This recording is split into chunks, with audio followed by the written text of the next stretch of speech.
ये सब छूट जाएंगे। इस संसार में किसी को नहीं टिकना, सबको जाना है।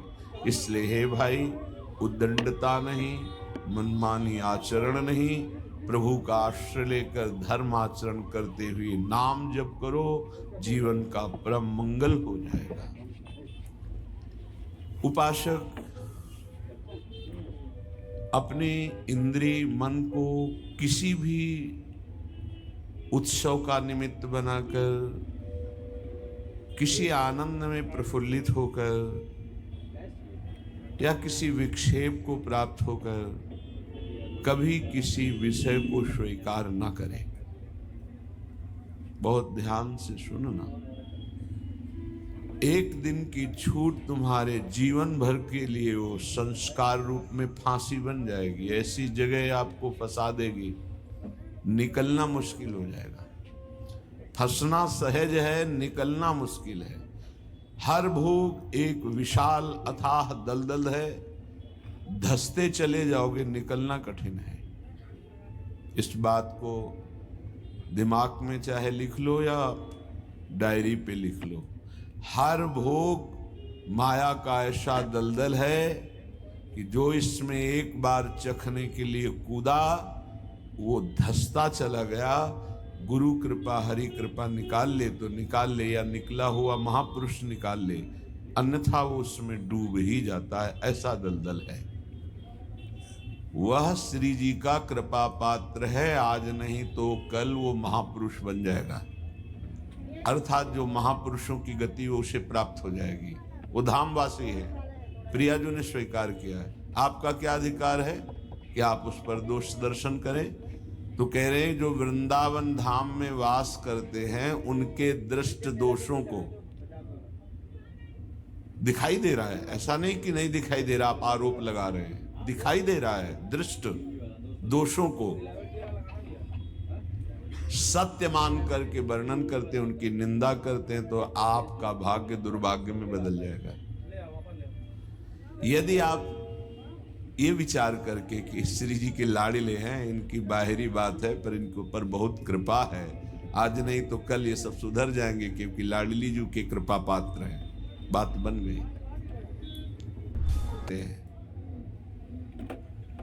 जो दूसरों की, वृंदावनवासी की दोष दृष्टि से निंदा आदि करते हैं, बहुत निकृष्ट बात है, इसे कभी स्वीकार न करें। सच्ची कहते हैं, देखो अपने सब पावन भूमि में बैठे हैं, निंदा तो अपनी करनी चाहिए। अंदर से देखो, ईमानदारी से देखो, जो हमारे अंदर कूड़ा करकट है इसकी निंदा करनी चाहिए कि मैं बहुत नीच हूं, हम पर इतनी कृपा है लाडली जी की, इतना दुलार कर रहे हो, हम उनकी दुलार को ठुकराए चले जा रहे हैं। वो कह रहे हैं दाहिने चलो, हम बाएं बढ़ते चले जा रहे हैं, पर वो कृपा ही करती जा रही है। हम कभी एकांत में बैठकर नहीं रोए कि मैं कितना नीच अपराधी हूं कि अपने इतने करुणा में स्वामी का विरोध कर रहा हूं, उनके विरुद्ध चल रहा हूं, जबकि प्रतिकूलस्य विसर्जनम, बिल्कुल विसर्जन कर देना, आज के बाद कोई गलती नहीं होगी। पर हम गलती पे गलती करे जा रहे हैं। श्री जी इस बार माफ कर दो, आगे से फिर किया, श्री जी इस बार माफ कर दो, फिर वही वो माफ करती चली जा रही है। हमसे गलती होती। जब हम ये देखेंगे तो हम दूसरे को देखने लायक ही नहीं। हम क्या दूसरे को देखें? हम अच्छे हों तो दूसरे को देखें, और जब सच्चाई में तुम अच्छे हो जाओगे तो दूसरे के दोष नहीं दिखाई देंगे, सब में अपने प्रभु दिखाई देंगे। इसलिए श्रीपाद कह रहे हो, मूर्ख लोग अपने संकट को बुलाते हैं, संकट का निर्माण करते हैं। ये बहुत भयावह बात है कि किसी वैष्णव या किसी वृंदावनवासी की निंदा बिल्कुल भूलकर मत करना। ये ब्रजवासी जन भगवान के लाडले हैं। देवराज इंद्र को भ्रम हो गया, घुटनों पे आ गए, तब भगवान ने क्षमा किया। जाओ, त्रिभुवनपति घुटनों पे बैठे थे इसी रज में। जो गोविंद कुंड है ना, घुटनों पर थे, नाथ क्षमा कर दो, जाओ। ऐसा अहंकार मत करो कि तुम्हारे द्वारा पूरी सृष्टि चल रही है। ये ब्रजवासी हमारे प्राण हैं, अगर इनको कोई संकट तो फिर हम उसको महासंकट में डाल देंगे। हमारे ब्रजवासियों को कोई ना छेड़े। भगवान कह रहे मेरे प्राण हैं ब्रजवासी जन। देवराज इंद्र से ज्यादा नाराज नहीं हुए। कारण जानते हो?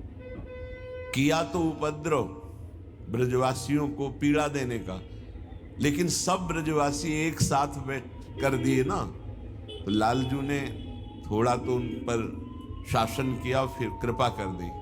लेकिन ब्रह्मा जी के ऊपर कृपा नहीं की, क्योंकि अलग कर दिया। ये उपद्रव किए पर सबको इकट्ठा कर दिए, इसलिए ज्यादा इनको पढ़ के देख लेना।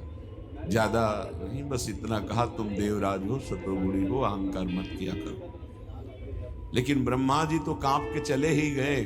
भगवान मुस्कुराए नहीं। क्यों? ब्रजवासियों को अलग कर दिया।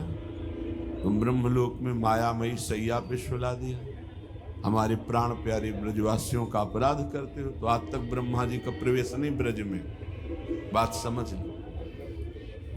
वो मूर्ख हैं जो वृंदावन या ब्रजवासी जो वास कर रहे हैं उनके प्रति दोष दृष्टि करें। 12 वर्ष में तो सिद्ध हो जाता है, 21 वर्ष में क्यों नहीं परिवर्तन हो?